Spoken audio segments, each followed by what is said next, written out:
Moscow, 1966. A Soviet colonel holds an American rifle in his hands and laughs until tears stream down his face. The rifle is made of plastic. 3 months later, in the jungles of Vietnam, that same colonel will walk through the bodies of 47 men he trained personally, all killed in 90 seconds by the toy he mocked. This is the story of how arrogance met physics, and physics won. The laughter echoed through the cold hallways of the GRU Technical Intelligence Division. On a gray February morning, Colonel Viktor Kozlov stood before a table in Laboratory 7, surrounded by a dozen senior officers, all staring at the object that had traveled 6,000 miles from the jungles of Southeast Asia to this windowless room in Moscow. An M16 rifle. Captured from American forces during an early skirmish in Quang Tri province, it had been rushed through diplomatic channels, with the urgency typically reserved for nuclear secrets. Kozlov picked up the weapon with the careful disdain of a surgeon examining a tumor. His fingers, scarred from 20 years of service, including the siege of Berlin, traced the contours of the rifle's furniture. Plastic, not wood, not steel. Plastic. The kind of material used in children's toys, in kitchen utensils, in the cheap consumer goods that flooded American department stores. He hefted the rifle. Light. Too light. 3.6 kilograms according to the technical sheet, nearly a full kilogram lighter than the AK-47 that hung on every Soviet soldier's shoulder. The stock flexed slightly under pressure. Kozlov squeezed it and heard a faint creaking sound. Around the table, officers exchanged glances. One of them, Major Petrov from the Ordnance Directorate, actually chuckled. The sound broke the tension, and suddenly the room filled with the comfortable ridicule of men who knew they were superior. Someone made a joke about Mattel, the American toy company. Someone else suggested the Americans were running out of steel. Kozlov set the rifle down and picked up his pen. His report, drafted that afternoon and distributed to the Ministry of Defense by week's end, would become part of the official assessment of American small arms capabilities. The language was precise, technical, and utterly confident. The M16 represented typical American excess, he wrote. Obsession with novelty over substance. The use of polymers in critical stress points demonstrated either ignorance of battlefield conditions or willful disregard for soldier safety. The reduced caliber, 5.56 millimeters versus the Soviet 7.62, reflected a disturbing trend toward inadequate stopping power.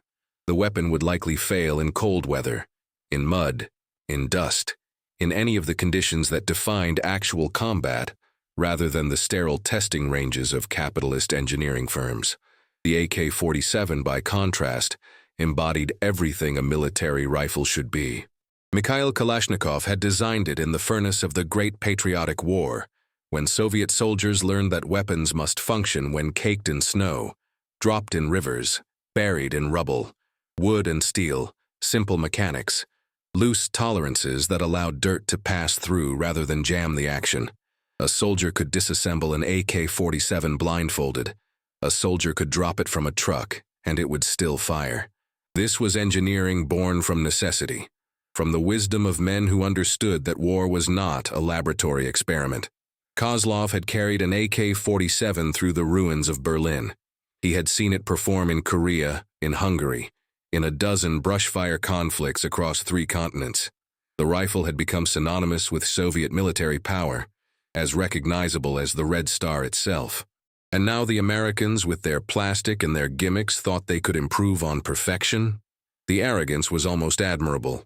What Kozlov and his colleagues didn't know, couldn't know, was that their entire framework for evaluation was obsolete. They were judging the M16 according to criteria established in a different war, against a different enemy, in different terrain. The Great Patriotic War had been won in the snow and mud of the Eastern Front, in brutal close-quarters urban combat, in conditions where reliability trumped every other consideration. The AK-47 was perfect for that war. But that war was over. The war in Vietnam was something else entirely. Dense jungle where visibility extended 20 meters on a good day. Ambushes that lasted seconds, not hours. Firefights where the first 3 seconds determined survival. In that environment, different variables mattered. Rate of fire mattered. Controllability mattered. the ability to put 30 rounds on target before your opponent could put 10. The Soviet evaluation process, meticulous and thorough by its own standards, had no mechanism to account for this. The bureaucracy that had perfected the art of learning from yesterday had no language for tomorrow. Kozlov's report traveled up the chain of command, gaining endorsements at each level. By the time it reached the desks of the Strategic Rocket Forces commanders, it had been incorporated into official doctrine. Soviet advisors in North Vietnam received instructions based on its conclusions. The M16 was not a threat. The AK-47 remained superior. American casualties would mount as their inferior weapons failed them in the field.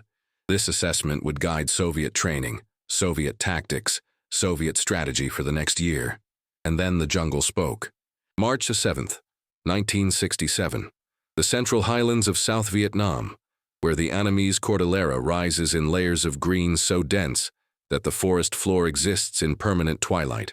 The 304th Regiment of the North Vietnamese Army, designated Iron Guard for its combat record, occupied positions along a trail network used by American patrols.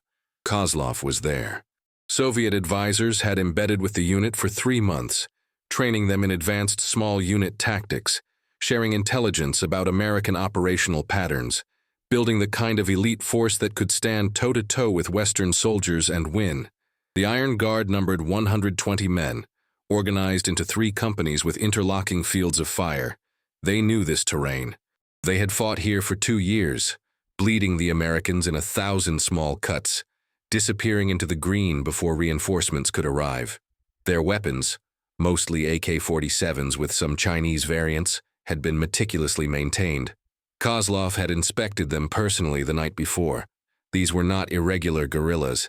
These were professional soldiers of a professional army, and they were about to demonstrate why the Politburo believed Vietnamization would fail. The American patrol entered the kill zone at 09:15 hours. 40 Marines moving in a staggered column, watching the tree line with the careful paranoia of men who had survived previous ambushes. The Iron Guard waited. Discipline held. Let them commit. Let them reach the center of the zone where retreat routes were narrowest. The patrol's point man passed the trigger position. The commander's hand went up. 3, 2, 1. The opening volley was perfect. AK-47s roaring from 3 directions. The distinctive hammer blow sound that Kozlov had heard on a dozen battlefields. Overlapping fire, professionally executed, exactly as trained. The Americans went to ground, returning fire, exactly as expected. This was the moment that defined small unit combat. The side that could maintain fire superiority for the next 60 seconds would control the engagement. Kozlov, positioned 30 meters behind the primary line, heard the AK fire and permitted himself a moment of satisfaction. The Iron Guard was performing flawlessly. And then the world changed. The sound that came from the American positions was unlike anything Kozlov had ever heard. Not the measured crack of M14 rifles, not the heavy thump of machine guns. Something else. Something that sounded like cloth tearing, like a buzzsaw hitting sheet metal, like reality itself coming apart. The rate of fire was impossible. He had heard the intelligence reports about American squad automatic weapons, but this was different. This was sustained. This was coming from multiple positions simultaneously. This was the sound of 30 rifles all firing on full automatic with a cyclic rate that made the AK-47 sound sluggish by comparison. The Iron Guard's fire began to slacken, not from lack of will, but from lack of soldiers capable of shooting. Kozlov couldn't see the American positions through the vegetation, but he could hear them maneuvering. Fire and movement, bounding overwatch, professional tactics executed with a violence of action that was turning the ambush inside out. The tearing cloth sound continued without pause. Magazines were being changed so quickly that the volume of fire never dropped. The jungle filled with the high-pitched crack of 5.56mm rounds moving at supersonic velocities, a sound distinctly different from the deeper boom of 7.62. 90 seconds after the first shot, the firing stopped. The silence was more shocking than the noise had been. Kozlov waited, listening for American voices, for the sound of advancing boots, for the inevitable assault that would finish the Iron Guard. Instead, he heard only the ringing in his ears and somewhere far away, someone screaming, The Americans had broken contact. They had been ambushed by a numerically superior force in prepared positions, and they had simply shot their way out and left. Kozlov moved forward carefully. The scene that greeted him would replay in his nightmares for the rest of his life. The Iron Guard had ceased to exist as a fighting force. 47 dead, 18 wounded. Most critically, the survivors, those lucky enough to have been in positions with solid cover, or far enough from the main exchange, stared at nothing with eyes that had seen something impossible. The bodies told a story that Kozlov's training couldn't interpret. The wounds were catastrophic. Massive tissue damage from a small caliber round that wasn't supposed to have stopping power. Men shot in the shoulder with exit wounds the size of fists. Soldiers who had taken rounds to the torso and essentially been torn apart from the inside. The ground was littered with spent brass casings. Kozlov picked one up, 5.56 millimeters. He began counting. Stopped at 300. There were thousands. The Americans had expended more ammunition in 90 seconds than Soviet doctrine allocated for an entire firefight, and they had done it accurately. The bullet impacts on trees were clustered, controlled bursts, aimed fire even at cyclic rates that should have made control impossible. The physical evidence contradicted everything. Everything. Kozlov found one of the survivors, a young lieutenant named Min, sitting with his back against a tree, staring at his hands. The man had been in combat for 3 years. He had fought the French, the South Vietnamese, the Americans. He was not easily shaken. Kozlov knelt beside him and asked what happened. Min looked at him with eyes that had aged a decade in 90 seconds. "The rifle shoots like rain," he said. "You hear it and you think it's one gun, but then you try to move and the rain is everywhere, like trying to run between raindrops. You can't. You just can't." Kozlov organized the evacuation of the wounded and the recovery of the dead. He walked the battlefield 3 times, documenting everything with the thoroughness that his training demanded. He found 4 expended M16 magazines, standard 30-round capacity. He did the mathematics. If the Americans had 40 soldiers and each carried 6 magazines minimum, that was 7,200 rounds potentially available. They had probably fired a quarter of that. The Iron Guard had perhaps managed to fire 800 rounds total before being suppressed. The disparity wasn't just tactical, it was mathematical. It was physics. That night, in a command bunker 15 kilometers away, Kozlov sat with the captured M16 that had been recovered from a previous engagement. He had mocked this weapon. He had written a report assuring his superiors that it was inferior. Men had died because they believed him. He field-stripped the rifle slowly, examining each component with the attention he should have given it 6 months ago. The polymer furniture wasn't weak. It was reinforced nylon, stronger than wood and impervious to rot. The aluminum receiver wasn't flimsy. It was aerospace-grade alloy, lighter than steel with comparable strength. The direct impingement gas system that he had dismissed as complex was actually elegant, eliminating the need for a heavy piston and reducing recoil. He examined the ballistics data that intelligence had compiled. The 5.56 millimeter M193 round left the barrel at 990 meters per second. The AK-47's 7.62 by 39 round managed 715. Velocity translated to energy. Energy translated to wound mechanics. The small caliber wasn't a weakness, it was a feature. The lightweight projectile destabilized upon impact, tumbling and fragmenting, creating temporary wound cavities far larger than its diameter would suggest. At jungle engagement ranges, under 200 meters, the M16 round was devastatingly lethal, but the real revolution was systemic. The M16 weighed less, so soldiers could carry more ammunition. The ammunition was lighter, so soldiers could carry even more. A Marine could hump 270 rounds into the field where a Soviet soldier carried 120. The rifle's low recoil meant that accurate automatic fire was possible, turning every rifleman into a suppressive fire asset. The high cyclic rate meant that in the critical opening seconds of an ambush, the American side could achieve fire superiority almost instantly. These advantages compounded. Each element reinforced the others. The whole was greater than the sum of its parts. Kozlov looked at his hands. These were the hands that had written the report. These were the hands that had held the M16 and laughed. These were the hands that had helped train the Iron Guard. He had a choice to make now. He could write another report. He could tell the truth. He could explain that Soviet intelligence had fundamentally misunderstood the nature of the threat. He could admit error, and in doing so, he could potentially save the lives of Soviet advisors and North Vietnamese soldiers who were walking into battles equipped with incorrect assumptions. Or he could remain silent, protect his career, avoid the consequences of having been catastrophically wrong, allow the existing assessment to stand. Let the bureaucracy continue operating on false premises until enough bodies accumulated that someone else forced a change. This was the calculation that 1,000 Soviet officers had made on 1,000 different topics. The system rewarded caution. The system punished initiative. The system especially punished being right too early, before official doctrine had caught up. Kozlov chose truth. His revised report landed in Moscow 3 weeks later. It was detailed, technical, and devastating. He acknowledged his previous assessment had been incorrect. He explained the tactical realities of jungle warfare. He provided ballistic analysis, demonstrating that the M16's smaller caliber was optimized for the ranges and conditions of Vietnam. He recommended immediate revision of training protocols for Soviet advisors. He suggested that Soviet weapons designers be tasked with developing a comparable system. He attached photographs of the aftermath. The response was silence. Weeks passed. Then a terse communication from the directorate. His analysis had been noted. His recommendations were being reviewed. He was being reassigned to training duties in Siberia. The reassignment was temporary, pending further evaluation. Kozlov understood what this meant.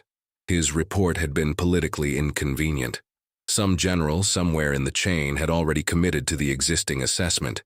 Admitting error would require that general to admit error. The bureaucracy would sooner sacrifice accuracy than face. But Kozlov's report did reach some desks that mattered. In a design bureau outside Leningrad, engineers tasked with incremental improvements to the AK platform read it with interest. They had been proposing a smaller caliber variant for years, arguing that modern warfare trends favored lighter, faster rounds. They had been repeatedly denied funding. Now, suddenly, there was data. Real combat data. Inconvenient data that couldn't be dismissed as theoretical. The engineers quietly filed the report away and continued their work. It would be 7 more years before the AK-74 emerged, but its conceptual birth occurred in the moment those engineers read about what happened in the Central Highlands. The war in Vietnam continued. More firefights, more evidence. The M16, after early reliability problems were solved through chrome-plated chambers and better gunpowder, began to dominate every engagement statistic. American soldiers, initially skeptical, became devoted to the weapon. Captured M16s became prized possessions for NVA and Viet Cong forces. Soviet advisors filed report after report echoing Kozlov's conclusions. The pattern was undeniable. And slowly, grudgingly, the bureaucracy began to turn. Not because of any single report, but because reality has a way of forcing acknowledgement. By 1970, internal Soviet military assessments quietly conceded that the M16 represented a significant advancement in small arms design. By 1972, the Design Bureau in Leningrad received approval to proceed with full development of a 5.45mm cartridge and corresponding rifle. By 1974, the AK-74 entered service. It featured a smaller caliber, higher velocity, reduced recoil, polymer furniture. Every criticism that Kozlov and his colleagues had leveled at the M16 in 1966 had been abandoned in favor of copying the principles they had mocked. The official narrative, of course, never acknowledged this. The AK-74 was described as an independent Soviet innovation, the result of continuous improvement and superior socialist engineering. The timing was coincidental. The similarities were superficial. Any suggestion that Soviet designers had learned from American weapons was ideological heresy. The truth lived in the technical specifications and the unspoken knowledge of everyone involved in the development process. Kozlov, by then commanding a training facility in the Far East, received a visit in 1976 from a young engineer named Andrei, who had worked on the AK-74 project. They sat in Kozlov's office drinking tea, discussing nothing in particular. As the engineer was leaving, he paused at the door and said something that Kozlov would remember for the rest of his life. "Your report from 1967, the plastic rifle report. It was included in our design reference package. Not officially, but we all read it. You were right, Comrade Colonel." The engineer left. Kozlov sat alone, vindicated and angry. Right in 1967. Believed in 1974. How many men had died in the interval? How many Vietnamese soldiers had walked into firefights with incorrect assumptions about their enemy's capabilities? How many Soviet advisors had been caught in the same surprise that had devastated the Iron Guard? The M16's impact extended far beyond Vietnam. Israel adopted it in the aftermath of the Six-Day War, after battlefield experience demonstrated its effectiveness in desert conditions. NATO began standardization discussions.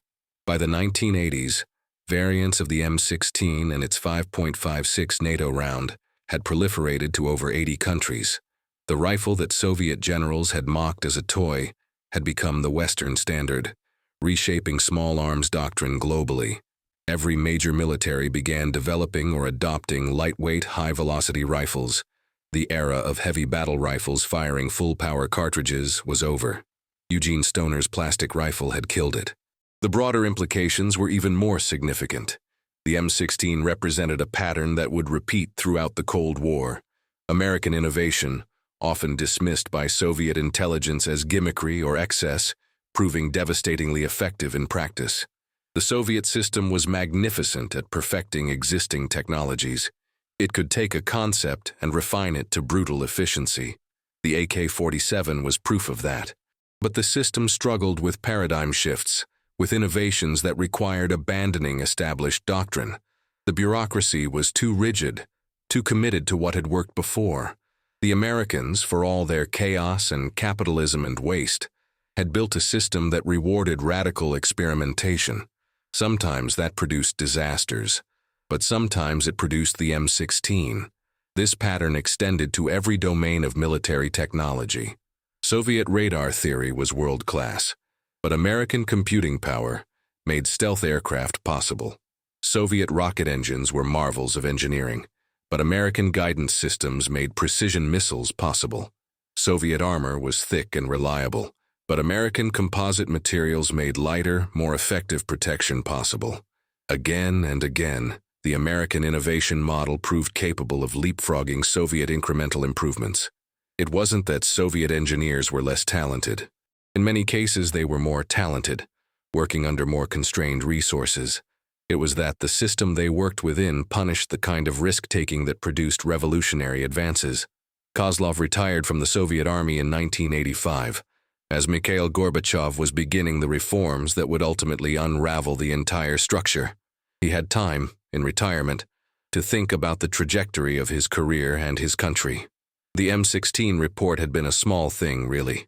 One assessment of one weapon system in one theater. But it had revealed something essential about the Soviet system's relationship with reality. When confronted with evidence that contradicted doctrine, the system's first instinct was suppression. Only after overwhelming accumulation of proof, only after the cost of denial exceeded the cost of admission, would change occur. This worked adequately when the pace of change was slow, but technology was accelerating. The intervals between innovation and obsolescence were shrinking. A system that needed 7 years to acknowledge that plastic rifle furniture was acceptable couldn't compete with a system that could field experimental weapons platforms in that same time frame. In his final years, Kozlov occasionally gave lectures at the Frunze Military Academy, discussing lessons from Vietnam. He would hold up a photograph of an M16 and tell the story of the day he first saw one, the laughter in Laboratory 7, the confidence in his report, and then he would hold up a photograph of the AK-74, with its polymer stock and small caliber cartridge. The two rifles looked remarkably similar in profile, different in detail, but converging on the same solutions to the same problems. This, he would tell the students, is what happens when ideology meets physics. Physics always wins. The only question is how long it takes you to notice. The Soviet Union collapsed in 1991. The reasons were complex, overdetermined, the result of economic stagnation and political rigidity, and 1,000 accumulated failures. But among those failures was a simple inability to adapt, to learn, to change course when confronted with evidence of error. The M16 was a microcosm of that failure. Laugh at the innovation, deny the evidence. Slowly, grudgingly admit the truth. Copy the solution. Claim it was always your idea. Repeat with the next innovation, always fighting yesterday's war, always one step behind. Today, the M16 and its variants remain in service across the globe. Over 8 million have been produced. The platform has endured for 60 years, continuously evolving, still competitive in its latest iterations. It is the longest-serving rifle in American military history. The plastic parts that Soviet generals mocked are now standard in virtually every modern military rifle on Earth. Polymer is lighter, stronger in many applications, more resistant to environmental damage than wood. This is obvious now. It was obvious to some engineers in 1966. It took the Soviet system 8 years to officially acknowledge it. The lesson isn't about American superiority or Soviet inferiority. Both nations produced remarkable weapons, remarkable soldiers, remarkable achievements under the constraints they faced. The lesson is about institutional arrogance, about the danger of dismissing innovation because it looks unfamiliar, about the cost of prioritizing doctrine over evidence. Every military, every corporation, every institution faces its own plastic rifle moment. The test isn't whether you encounter something that contradicts your assumptions. The test is what you do when you encounter it. Do you laugh? Do you investigate? Do you adapt? Viktor Kozlov died in 2003, long enough to see the Soviet Union dissolve and Russia emerge from its wreckage. In his personal effects, his family found a journal from his Vietnam service. The entry from March 7, 1967, the day of the Iron Guard massacre, contained a single sentence after the operational details. We thought we were teaching them about war, but the jungle was teaching us. The Americans had already learned the lesson. We were still laughing. The M16 shredded more than an elite guard that day in the Central Highlands. It shredded assumptions. It shredded doctrine. It shredded the comfortable certainty that Soviet weapons design had achieved supremacy. And in doing so, it wrote one more paragraph in the long eulogy of an empire that perfected the art of learning from yesterday, but never mastered the art of preparing for tomorrow. History has a sense of irony darker than any comedy. In 1966, Soviet generals laughed at a rifle made of plastic. In 1974, they armed their soldiers with one. In 1991, the Soviet Union ceased to exist. The laughter had long since stopped. If this story of arrogance meeting reality grabbed your attention, hit that subscribe button so you don't miss the next one. Drop a like if you learned something new, and leave a comment telling us, what's your favorite Cold War weapons story? See you in the next video.